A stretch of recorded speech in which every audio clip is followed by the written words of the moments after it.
everybody. Welcome to Loch Briar Knits. I'm Kelly, your hostess. You hear a little clippy noise. That's the dog Scout coming in. Hi. Yes, no, you can't come up in the chair. I'm using it. I am in a different place today because my husband was using my office as an office yesterday because he had worked from home because we had an ice storm. So, plus this is natural light, which is kind of neat. So anyway, I have a short episode because I've been knitting a lot, but a lot of it was socks. And then another one, a lot of the other knitting I was doing was some prep work for a sweater. I can see like some weird rogue hair popping out here. There is a cowl project that I was working on, and I've got that to show you. But I did want to mention one thing I've decided that I am going to do is sort of add a new element to the channel called the Project Diaries. So what this is going to be is I'm going to take you through the project as I do it, because I do find when I get the finished object, like you've got a few minutes to kind of talk about it, and kind of, give some information about it and whatnot. But it's a little different, I find, when you're going through it and something happens, or it's just you're doing it in the moment. So you've got like obviously a better recall on it. And I thought that might be kind of fun to do, just to sort of in the minute, and then I'll sort of pull the vlog together, and you'll be able to see progress as it's happening somewhat, but after the fact. So the first one of those is going to be the cowl that I'm about to show you. Now, this was one of the, also, did I mention I'm coming to you from Nova Scotia, Canada? Hence the ice storm. It's coming to you from Nova Scotia, Canada. It is a very bright, sunny day. Yesterday, actually, it was Thursday night, we had the ice storm. I spent all day yesterday, like with the chipper, breaking the ice in the driveway. I can't get the ice at the end of the driveway broken. We had no salt trucks show up until like late in the day, and our street is a sheet of thick ice. So they put some salt down, which helped a little bit, but it's still like at least half all thick ice. And people are kind of driving up it, and you can tell the people without snow tires. I was watching the street's just right out there. You see that car go by? And then we're getting another ice storm tonight. So my husband had to go to the cottage just to check on it, and hopefully to find some salt out there, because I don't think there's anything left in Cowl Harbor anywhere. So anyway, that's my current tale of woe. Anyway, so I am going to show you my finished object, which will be the first Project Diaries, which I'm hoping to get up. I may get that up a day before this goes up, because it's shorter, and probably, well, I don't know if it's shorter, actually. I haven't started editing it yet. Anyway, but this is the Harbor Cowl. So you can see the little, isn't that nice? So it's got the split hem. Now, I stopped knitting it. Like, there was probably, I think if I had gone the full length, it would have been maybe like this long. I think I had like another of the pattern this much, but I thought, I think it's long enough now. So the Harbor Cowl is by Darling Jador. And it's got this little split here in it, which I like because it allows it to kind of come down. I looked on the project page, and to me it looked like a lot of people used a fingering weight yarn. I think this was a DK. I used West Wool Tandem, and it was a gray color, which I'm totally blanking, but I'll have all that information in the project diaries. And in hindsight, I think maybe doing it in fingering weight would have made it smaller and narrower, which I think would probably be a little more effective because it's quite loose. But the yarn is lovely, and I really do like the split on it. Yeah, so that's a finished object.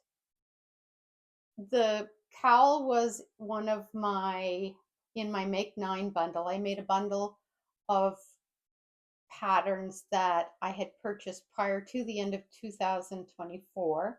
And I went through my patterns in Ravelry and I picked out patterns that I've had for a while and I haven't knit. And I thought, because I'm going to no buy, I don't know if I'll do a no buy for patterns, but for knitting, I'm only going to knit patterns from 2004 and previous that I purchased. And I'm only using yarn that's in stash. So this hit both those marks.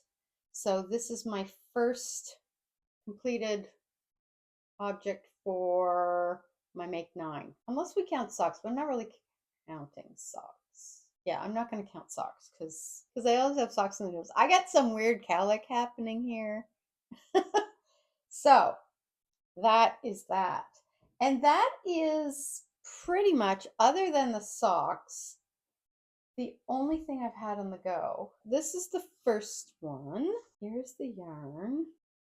This is by Seawall Fibers, I believe the name of the dyer is. Did I keep the thing in there? I don't think I did. Anyway, but it's Seawall Fibers, and they are they in Nova Scotia or are they in PEI? They may be in Nova Scotia. I think I said PEI at one time, and then I went back and looked, and I was like, oh no, they're Nova Scotia.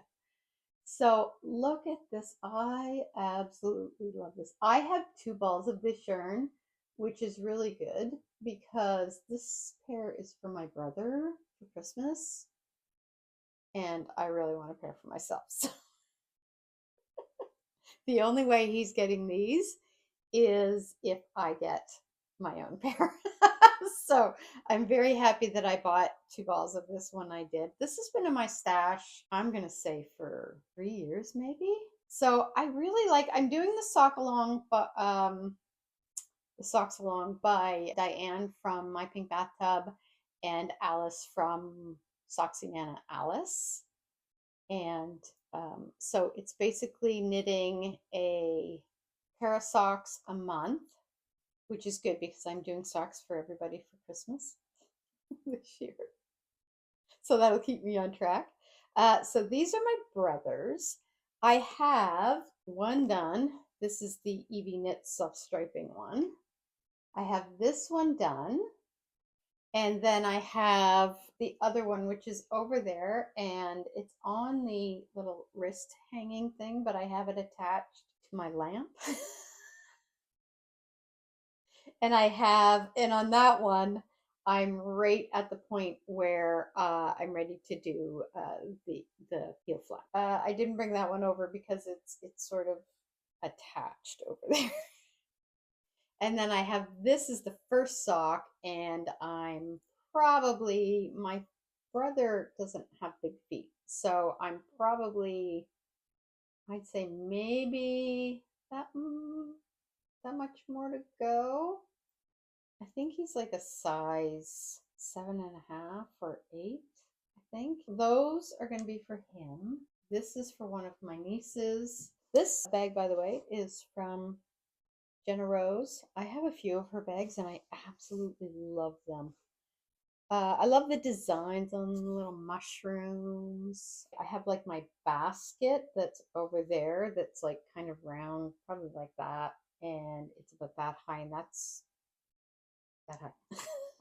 That's what I keep my projects on the go in, next to the couch, so that they're always handy. Here is my one of my tales of woe in the sock knitting arena. So here's what happened. This is Croy Socks from Patons, and it is something orchid, midnight orchid. I'm trying to keep my glasses off because I get glare on them, and then all you see is like glare. glary eyeballs. So this yarn is beautiful. So I'm knitting it up, or I put it on here because what happened was I pulled out the yarn from the middle, but it was like this came out with the big like yarn bar. And I thought, oh, you know what? Rather than like have that flipping and flopping all around, I'm going to wind that up and I'm going to put this ball on my little thing here, which is handmade. I got this at my local yarn store, The Loop.